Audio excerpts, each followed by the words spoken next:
আসসালামু আলাইকুম প্রিয় দর্শকরা। একটা পেলোডার সামান্য সময়ে কতগুলো লেবারের কাছে একাই করে দিতে পারে দেখছেন।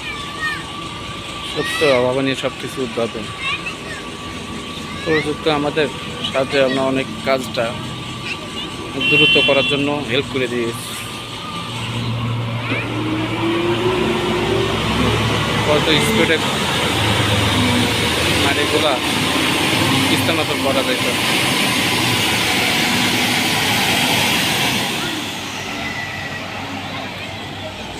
এটা আমাদের ড্রেনের কাজের মাটি রাখার জায়গা নেই, মাটি রাখার